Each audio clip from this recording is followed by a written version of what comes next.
vamos dizer assim. Então, é a esse cruzeiro que eu me refiro. O DF é porque é a forma com que a gente chama essas regiões administrativas como parte do DF. Bom, então vamos passar para esse slide, onde a gente tem uma visão de qual é essa região da qual a gente está falando. Então, em primeiro plano, não sei se... Lenora, não sei mexer nesse esquema,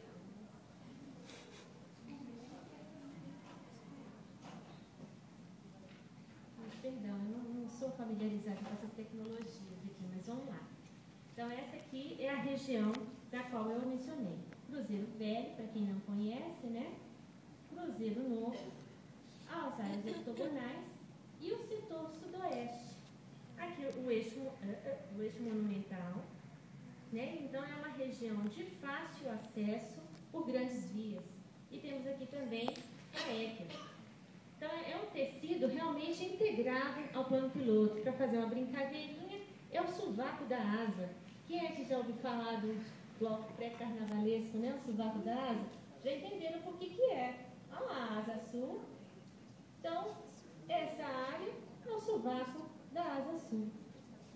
E aqui eu gostaria de só colocar rapidamente a motivação para a escolha dessa área. Eu trabalhei lá na administração do Cruzeiro por 8 anos como funcionária pública e lá nesse período eu me tornei esposa, me tornei nora, me tornei cunhada, me tornei comadre, me tornei mãe e me tornei funcionária pública. Tem motivo melhor para poder escolher essa área para estudar? Então, realmente, eu passei lá muito tempo da minha vida e foi uma paixão em todos os sentidos, tanto mesmo na vida emocional como também na profissional. E essa área é muito grande para a gente falar. Para fazer um estudo um pouco mais aprofundado, eu e o orientador, meu orientador, o professor Beni, a gente escolheu, então, 2 núcleos mais importantes para essa análise. O Cruzeiro Velho, por ser o mais antigo, e o Sudoeste, por ser o mais recente. Então, o Cruzeiro Velho tipologia praticamente residências, setor Sudoeste, praticamente edifícios de habitação coletiva.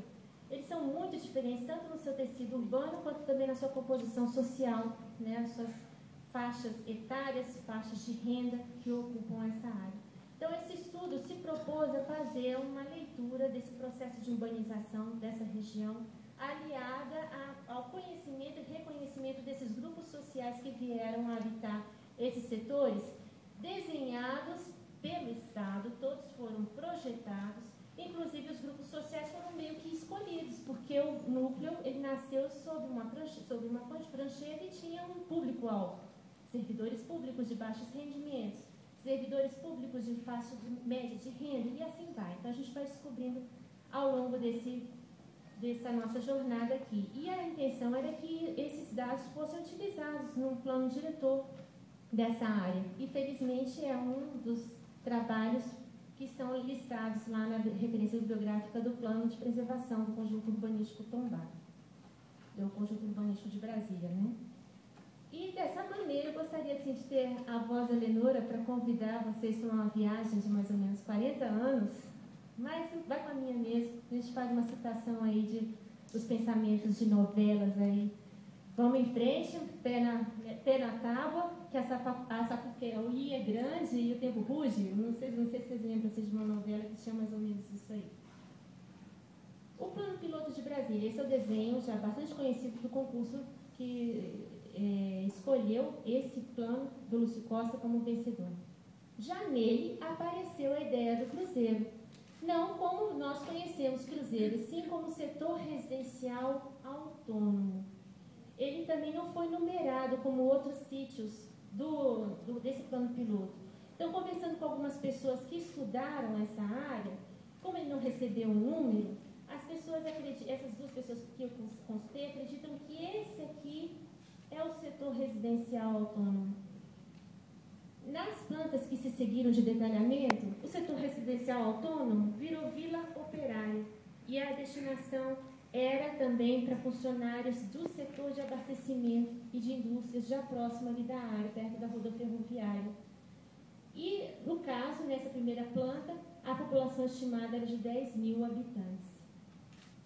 Mas aqui não está parecido com o que nós temos hoje como plano piloto. Então, nessa próxima imagem, vamos tentar explicar o que aconteceu para surgir esse espaço que hoje abriga os núcleos dos quais nós vamos falar. Então, nesse primeiro desenho, segundo um dos jurados do concurso, havia demasiada área entre o eixo rodoviário e o lago.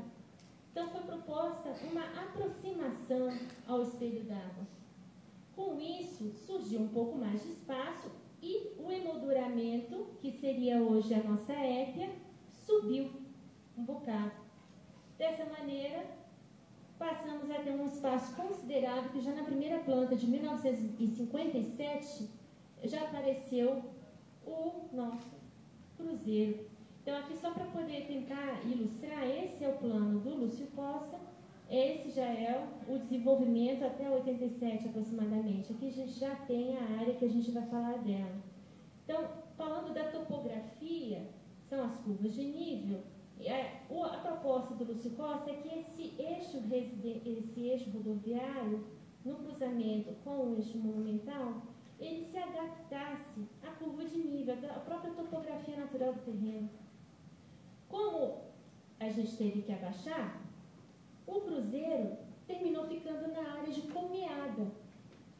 Percebam mentalmente, quando a gente sobe o eixo monumental, passa pelo Memorial JK, começa a descer. A gente subiu, começou a descer. Se a gente olha para a direita, está descendo em direção à asa norte. Se olha para a esquerda, descendo em direção à asa sul. Então, é um ponto de comeada. Ali foi colocada a cruz de madeira, que é conhecida como cruzeiro, e a gente vai falar um pouco mais dela adiante. Então, aqui ficou o plano definitivo de 1957, depois das alterações que a gente já falou delas agora. E aparece lá o que é muito característico do desenho urbano do cruzeiro, esse sistema viário central em forma de tonhonhon, né, que tem essa via interna, que separa justamente o que é centro de bairro e o que é área residencial. Então, aqui nós temos a cruz, feita de madeira, por carpinteiros lá de Planaltina, foi encomendada a serviço a pedido de Bernardo Saião em 1955. Essa cruz, segundo historiadores, é que terminou dando nome à região em estudo, Cruzeiro. Porque, pela proximidade, primeiramente, tinha um ônibus que fazia esse percurso da B3 Sul para a área, então chamada de Gavião, à época, que se chamava Cruzeiro, que era o ponto final, era o Cruzeiro, a cruz de madeira. Aí nós temos agora a primeira planta registrada dessa área do cruzeiro. Para quem conhece a área, poderia já identificar algumas modificações grandes em relação à implantação hoje. Nós só temos 2 renques de casa em cada conjuntinho, e essas casas são metade de hoje, o que existe hoje. Vamos dizer, hoje elas são 6 por 20, aqui seria 6 por 10. É um primeiro desenho que os historiadores dizem que o traço é do próprio Lúcio Costa. Os historiadores que eu digo, o nosso colega que já esteve aqui no primeiro dia, Chico Leitão, ele é uma das referências bibliográficas desse trabalho. Então, aqui a gente já percebe a preocupação de designar no centro o centro de bairro, onde teriam os equipamentos públicos comunitários, para que a população pudesse acessá-los a pé. E aqui no cantinho, olha lá o desenho do qual nós falamos.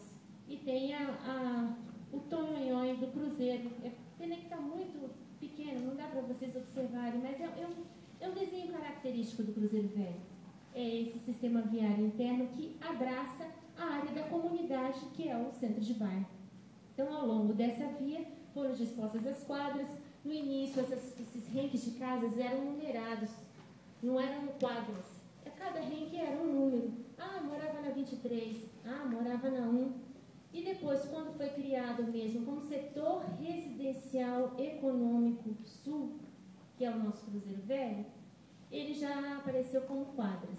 Então, eu quis frisar residencial econômico. Esse setor ele foi preliminarmente determinado para que abrigasse funcionários públicos de menores rendimentos mensais.